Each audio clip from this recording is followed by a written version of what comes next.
So, Marathon's alpha is here, and we need to talk about it because I feel like I'm in a really weird spot with this game right now. I wanted to give it a few days before talking about the game just so I could get some proper playtime in and to let my thoughts kind of simmer for a little bit. And right now, as of recording this video, I have over 17 hours in the game in just about 2 days since the alpha came out. And in that time, I have become very conflicted. Some of my existing opinions about Marathon have honestly only been further cemented, whereas others have changed quite a bit, and today I want to talk about the state of this game and also its rather interesting future. Now, as you all know, I've been playtesting Marathon at Bungie for almost 2 years now, but I cannot tell you how different this game feels playing it at home, at my own setup, at my own pace, with who I want to play with, instead of in a hyper-controlled playtest lab for only a few hours at a time, on an account that isn't mine, with people that I wouldn't ordinarily play with, and playing against nothing but content creators. By the way, that's no slight to Bungie or anyone that I played with, my experience there was great, it's just very different playing it at home. It's allowed me to experience Marathon in a far more organic fashion, and playing this alpha has been eye-opening, to put it lightly. So first off, I've got to be honest, I have really been enjoying the alpha. I did my longest stream ever when it came out, and only logged off when I realized it was 1:30 in the morning and I needed to go to bed. And then the day after, I did another 5.5 hour stream, and then when I ended that stream, me and Nick ended up playing for another 3 to 4 hours off stream, not making content at all. More so than ever before, and even bearing in mind many of the sometimes fundamental problems that I'm going to be raising in this video, Marathon has just clicked for me, and I genuinely cannot wait to get this video edited so I can go back and play more. So starting out, the gunplay for this game I find immensely satisfying. This is a very subjective thing, but for me personally, Marathon absolutely has that quote-unquote Bungie feel. So far, every gun that I've used feels extremely satisfying and rewarding to shoot. And every enemy that I've fought, both AI and player, also feels really satisfying and really rewarding to hit and kill. I think the movement and the pacing of this game as well is really good. I'm a much bigger fan of it being a slower paced game over a much faster movement shooter, so I know some people aren't quite happy with that. Me personally, I really enjoy the slower pacing, and so overall, the very core of the gameplay of Marathon, for me, I find extremely fun. That said though, going back to the guns, I find the balancing between the different tiers of guns and how those different tiers interact with the different tiers of shielding to be extremely harsh and at times incredibly unfun. I get that this is the point, but even trying to take down something like a green shield with a grey gun feels almost entirely impossible. This is why I'm really not a fan of games that segment power levels of the sandbox in such a clear-cut fashion as this. It creates way too much of a disparity between different tiers, and I think that Halo is a great example of a game that has weapons ranked by tier, but not in such a clear-cut fashion that one is objectively better than the other. Like a shotgun, for example, is in a much more powerful tier of weapon than an assault rifle, but that doesn't mean that the shotgun always beats the assault rifle, right? The context of the fight in which those two weapons go against each other matters. Whereas in Marathon, for the most part, it really doesn't feel like the context of the fight matters all that much. Outside of some extreme examples, a blue gun is almost 99 times out of 100 superior to a green gun. In a game like this, I would much rather a weapon's power be based on the attachments that you put on that gun over a generic kind of better colour means more damage system. Attachments are a far more nuanced and far more personable way to improve a weapon that makes it fall in line with your playstyle whilst also improving. And balancing problems like this are especially an issue when it comes to solo play, but that's a pretty significant issue that we're going to touch on more later. Off the back of the gunplay being really satisfying, I think that the looting has finally clicked for me in this game as well. Looting players once you've killed them, I find really satisfying and also quite quick and efficient as well.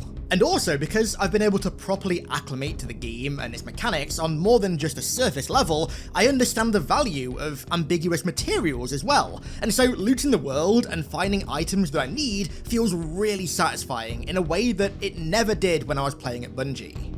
I already mentioned this, but when you're in a hyper-controlled playtest lab at a studio, playing on an account that's not your own, with only 3 hours to play, and to do so with people that you're not used to playing with, it's way harder to truly acclimate to the deeper systems in a game like this. But now that I'm at home and I have acclimated, I feel way less disorientated and overwhelmed when I load into a game, and far more focused on what I need to do and what I need to loot, and acting on that really scratches an itch. That said though, when it comes to looting players, I've gotta be honest, having the player's body despawn that you kill and get replaced by some boring generic duffel bag is, well, extremely lame and boring. It'd be so much better if that duffel bag was replaced by the actual body of the player that you killed, so at a glance you could see which runner they were playing as, what gear they were equipped with when you killed them, and stuff like that. Topped off with, of course, their body being surrounded by a pool of blood just for immersion's sake. You know, that shot from the original Marathon reveal trailer where the runner dies in a pool of his own blood is, at least within this game, pretty much iconic at this point, and for that to not be replicated at all in-game is extremely lame. I did ask one of the Bungie devs, Lars Bakken, about this the other night on stream, and he basically said that the reason they haven't done this is it's an issue of physics and their strain on the game's networking. To which my response was, like, can you not just have a static dead body that's unaffected by physics? And to be fair, he did say that that's possible, so fingers crossed for launch they can change that. I want to shoot someone and watch them die in a pool of their own blood. Let me do that, Bungie. Going back to the gameplay, something that I was really surprised about that I could only experience for the first time with this test is how good this game feels on high ping. My internet is absolutely god-awful, and to top it off, I was playing on NA servers from EU the entire test, and besides a few little bits of desync here and there, the game felt really nice. Huge dub for people like me whose internet still comes from the Stone Ages. Right, moving over to the AI, I have some pretty conflicting thoughts. First off, I think that the UESC drones are really satisfying to kill. I love the effect where when you kill them, they start kind of burning up from the inside and almost implode and melt down. That said though, I think that the balancing of the drones is no bueno.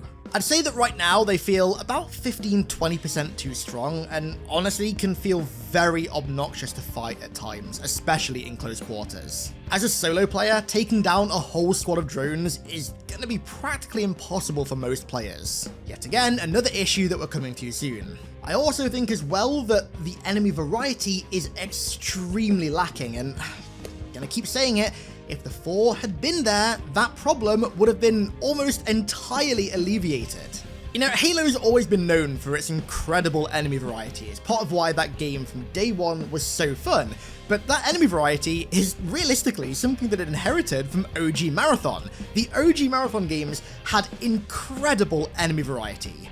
And so going from fighting things like the fighters, the troopers, the hunters, the Driniol, the wasps, the lookers, and the flictor all in the same game, to just fighting ticks and a few ever so slightly varying drones is a massive downgrade that really hurts the PvE potential of this game. I truly believe that not even including just some of the 4 is a grave mistake that is going to severely hurt the experience of any players coming to this game for a mostly PvE experience, because at the end of the day, this is a Bungie game coming off the back of Destiny. A lot of people want PvE, and this game has PvE. It's just that the variety's not there. Of course, PvP is unavoidable, but you can play this game with a heavy focus on PvE, and so that crowd that are there for that are gonna get really bored of fighting the exact same highly unvaried pool of enemies, and they're gonna get bored really quick.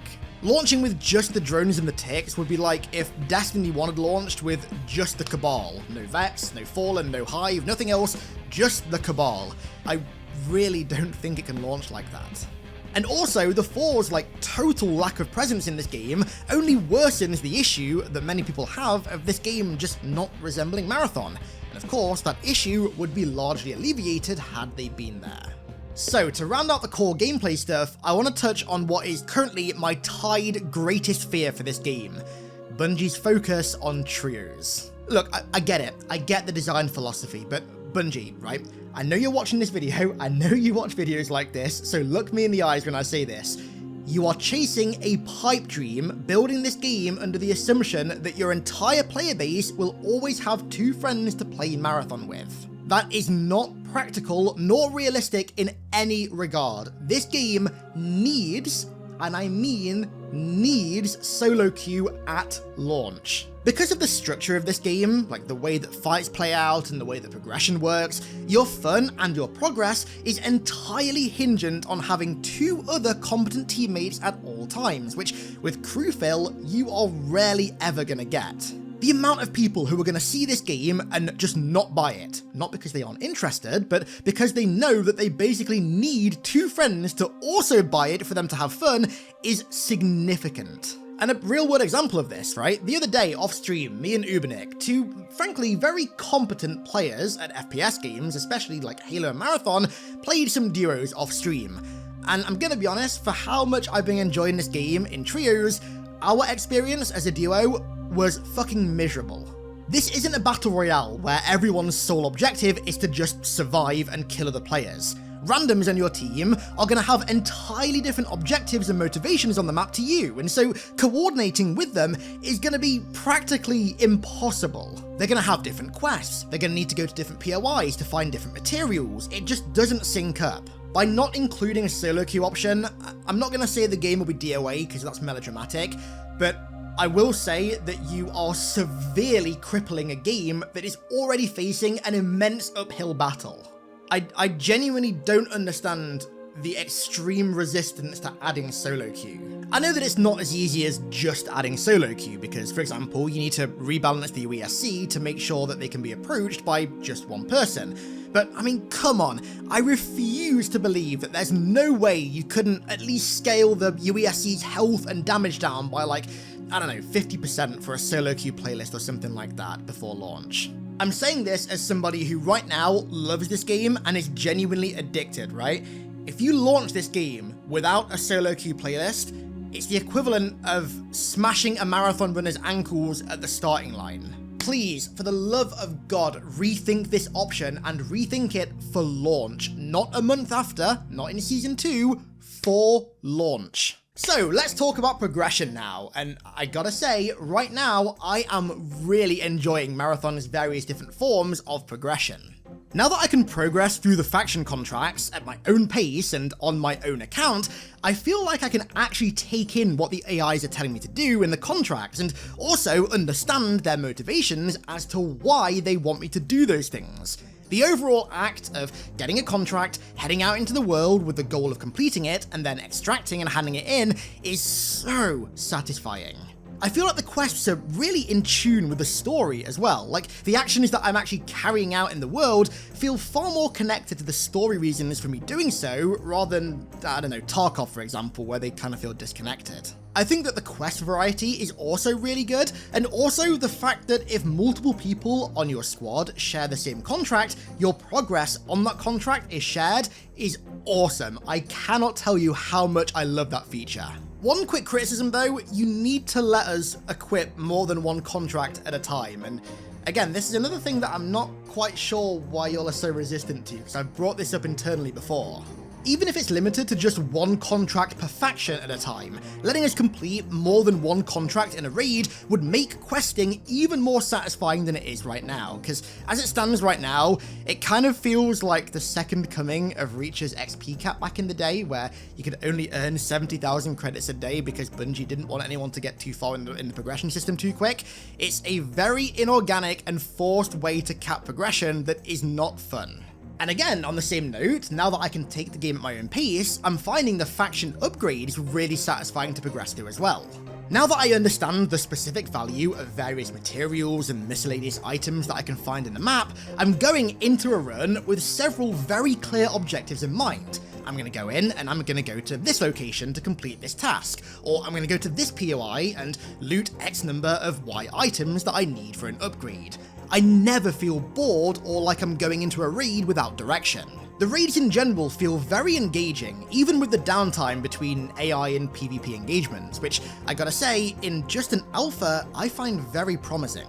And on that note, I feel a very similar level of gratification getting out of a successful raid in Marathon as I do in Tarkov, which is a very welcome surprise because, especially in an alpha, I did not expect that. Honestly, getting out of a raid with a quest completed, with loot from players that you've killed and some important items that you need for upgrades, scratches this very specific itch that literally only Tarkov has ever scratched before. But of course, the thing that ties all of the different elements of progression and contracts and factions together is the story, and I gotta say right now, I'm finding the story really intriguing and quite compelling to progress through. I'm not going to go in depth into specific story beats in this video because at the end of the alpha, I'm going to do a complete comprehensive video summarizing all the story that I managed to find. But with that said, I really like how we're investigating what's left behind in the colony to find out what happened to it beyond just the Force attack. There are some things that I found and also heard that, to me at least, seem to be hinting at some weird Yarrow and hell, maybe even Workenkackente influence on Tau Ceti 4. There was also a viral outbreak in the colony as well. There's a few other things that I found as well, but I've not sat down to collate it all and parse through it in detail yet. I'm just trying to power level through all the factions to find as much story as I possibly can right now, so when it comes time, I can share it with all of you guys. But right now, I will say, regarding the story, I feel intrigued. The AIs and their delivery of bits of the story definitely help as well. I love their voices and how stylized they are and how their personalities differently reflect their corporations and interests that they represent. They all just feel so unique and interesting. The last thing I'll say about the story is that I'm actually really enjoying how certain story beats are adding extra context to the original games. Next time I go back and play specifically Marathon 1 again, I'm going to be thinking about so much that's going on in the background of the Marine's actions on the Marathon ship, because all of these different factions are talking about stuff that the UESC did or that happened before or after. It's really, really cool stuff that I can't wait to dive into more.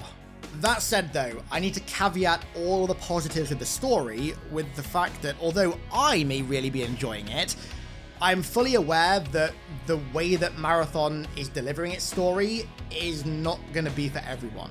I genuinely don't know what other plans they have for story stuff, like if they have seasonal cinematics or cutscenes planned or events or anything like that. I honestly don't know. They've not told us or showed us anything about that. I imagine they do have stuff like that planned, but right now I feel like a large volume of the story is going to be delivered in an entirely experiential way through the factions and things that you find in-game. Now, I think it was SkillUp that said this, and I gotta say, I agree. He said something along the lines of the fact that for most people, the story of Marathon is going to be told through YouTubers who compile it all, as opposed to them experiencing it themselves firsthand. And of course, on the purely business side of things, for someone like me who's based mostly on story stuff, that's good. But a game like Marathon falls into the same kind of bucket as Halo for me, where I'm very much a fan first and a creator second. And as a fan, that kind of delivery is, for a lot of people, it's not going to land. My money is on the story itself actually being really interesting and people liking it in isolation of everything else, but people not liking the way that it's delivered. Honestly, I'm expecting similar complaints to what Halo gets about its novels, in that people find the story of Halo's books really cool and awesome, but are pissed about the medium in which those stories are delivered. They wish that it was done through gameplay as opposed to in a book. I really think that if this game did have a very traditional Marathon-esque single-player story mode that I have been pushing for internally with Bungie, by the way, this wouldn't be anywhere near as much of an issue, because there wouldn't be as many hurdles between a player and them experiencing the story. But as it stands right now, having to deal with other players getting in the way of you progressing the story is going to turn so many people off. And how genuinely interesting the story might be means nothing if people can't engage with it. I've said it before, and I'm going to say it again, and I'm going to keep saying it. Single-player narrative content is a must for a Marathon game, regardless of how much I personally may like the extraction shooter method of story delivery. It is a must. So, moving over to the art style, I had no idea that Perimeter was going to be in this alpha, and the last time I played it, and especially the first time that I played it, looked radically different to how it looks now. It has come a long way since I first and also last played it, and I feel like the design, the art style of this map, perfectly encapsulates my positive and negative thoughts about this game's art style. The interiors of buildings and underground tunnels look, frankly, incredible. The way that the stylized lighting blends with the graphic realism of the architecture and the structures just looks amazing. There are some incredible areas on this map. But then it all falls apart in the natural environments that just kinda look subpar. And frankly, I know why that is. They said that they'd moved away from the realism of graphic realism in recent years, and that's why the natural environments don't look anywhere near as good. The graphic part is dialed up, which is why the man-made structures look so good, but because they dialed down the realism, the natural world just pales in comparison. If they dialed the realism back up so it was more in line with the cinematic, I feel like that problem would be almost entirely alleviated. And this is why I keep saying that the game needs another art pass. Bring the realism back up, and I think most of the problems with the art style, not all, but most, will go. So, overall, I'm really genuinely enjoying this alpha and finding Marathon extremely fun. I've played a ton on stream, and then when I stop streaming, for no content reasons whatsoever, I'm just playing organically. I have an urge to play this game. I want to go and play it now. So, if you want to believe that I'm paid for by Bungie to say that or to be positive about this game, then whatever, I don't really care, because I know how much I truly enjoy it. That said though, I'm well aware that I am more than likely an outlier in that regard, and I think that Bungie have got a Sisyphus-style uphill battle in selling this game to the masses for a litany of reasons. Bungie are known for creating games that are aimed primarily at a casual audience, with optional levels of competitiveness added on top, and extraction shooters are the complete opposite of that formula, regardless of their attempts to simplify the genre with Marathon. When you look at Halo and Destiny, those games have tons of content geared towards social casual play, campaign, social playlists, Ford, firefight, patrols, strikes, etc. The list goes on.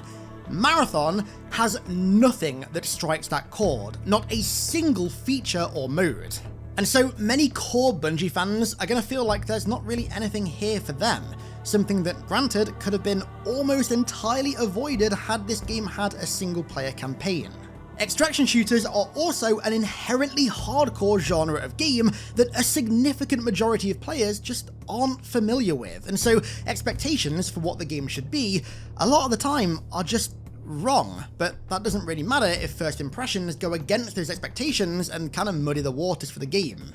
I've seen so much feedback from people saying stuff like there needs to be a battle royale-esque gas circle that closes in on the map, or that it's unfair to lose gear when you die, or questioning why there's so much PvE. So many of the issues that I see people having with this game aren't marathon-centric issues, but rather are just byproducts of the genre that it's part of, byproducts of the loot-based extraction shooter genre. I really enjoy this game, but I also have 3,000 hours in Escape from Tarkov. 99.9% of the people playing this game don't have that kind of experience, and now that people are actually playing the game, the genuine, non-rage bait reactions that I'm seeing really make me concerned that this game might just not find an audience. If anything, I think it essentially has to create its own brand new audience entirely from scratch, because there's very little carryover from the games that people expect from Bungie. So now I'm in this really weird spot with this game where I feel like it's made 75% for my hyper-specific interests, and as such, I'm really enjoying it. But at the same time, I see so many people either not loving it, or being confused by it, or just being disinterested.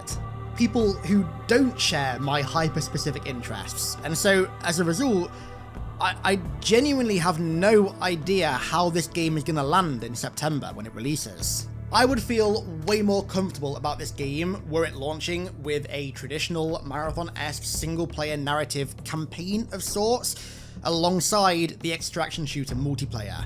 And don't worry, that is something that I will continue to push for internally with Bungie, because trust me, I want it as much as you guys. So, if you've been playing the alpha, what are your thoughts? If you haven't been playing the alpha and you've just been watching gameplay, what are your thoughts? Let me hear them down below in the comments. And with that said, I'm going to round this one out there. I want to give a huge thank you to all of my amazing patrons for the continued support over there as per usual. Thank you all so much, and thank you all so much for watching. Thank you for coming to the Twitch streams, and I'll catch you all in a new Halo video on Thursday.